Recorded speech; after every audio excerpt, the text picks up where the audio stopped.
Alors bonjour, on se trouve sur le pavillon Énergie 2050 et ses partenaires à la COP 23 et je suis avec le directeur exécutif de l'Institut Cerveau Vert 2063.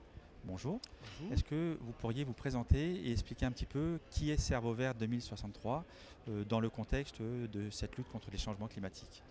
Merci. Je suis Maître Brice Séverin Pongui, directeur exécutif de l'Institut Cerveau Vert 2063. L'Institut Cerveau Vert 2063, c'est une vision qui a commencé à éclore en 2014, inspirée par plusieurs organisations, dont principalement Énergie 2050, Merci. parce que nous avions à l'époque pensé qu'il fallait un horizon. Et l'horizon, nous l'avons rattaché à l'agenda 2063 de l'Union africaine.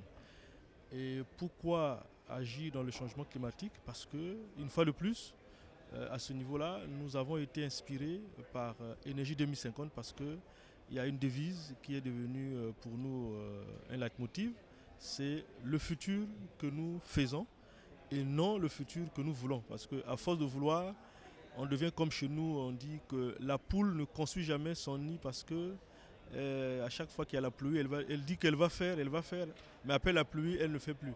C'est pourquoi nous disons, nous devons faire, commencer à agir, même avec les petites solutions, parce que la lutte contre le changement climatique concerne tout le monde, y compris les ménages et ainsi de suite. Je pense que c'est très... Alors déjà, nous, on a apprécié d'apprendre qu'on était un peu dans le patrimoine commun de l'Institut Cerveau Vert 2063. Ça nous a touchés et quelque part, c'est visiblement ce qu'on attend nous aussi, c'est-à-dire la reprise en main de toute cette approche très pratique, très concrète par chacun, pour que chacun puisse devenir le propre porte-parole de son propre changement, tout en influençant le changement collectif. Alors, vous parliez de cet exemple justement des ménages, on en a discuté et c'est un projet très intéressant.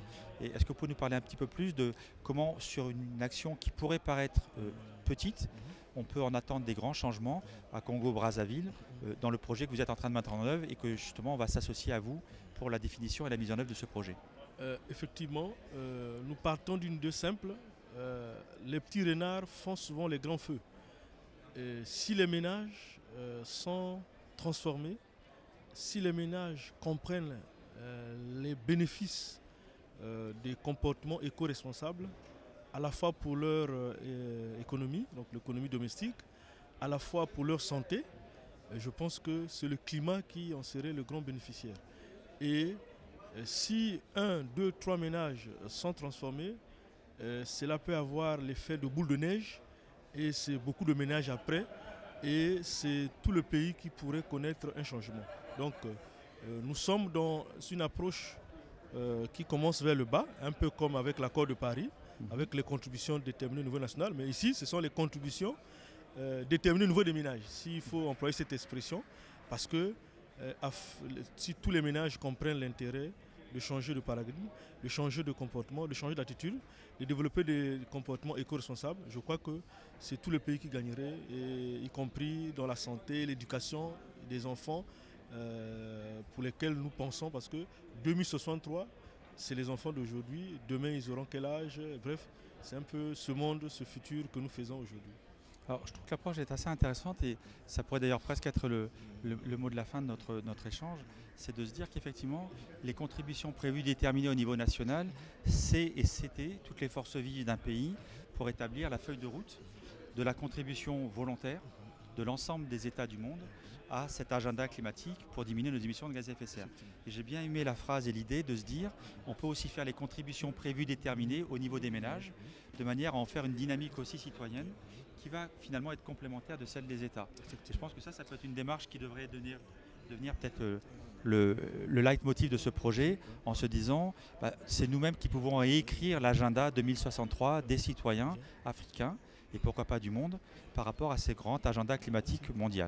Effectivement, vous avez raison et je crois que c'est dans cette démarche que nous comptons faire avancer ce projet avec l'appui d'Énergie 2050 et des partenaires qui voudraient bien nous accompagner dans cette aventure que nous souhaitons heureuse à la fin. Merci beaucoup. Eh bien, bonne continuation et puis de toute la manière, on va continuer l'aventure ensemble. Donc, on se reverra et on aura l'occasion de voir et de mesurer l'avancée de cette envie d'agir que nous mettons tous en œuvre. Merci. Merci beaucoup. Merci.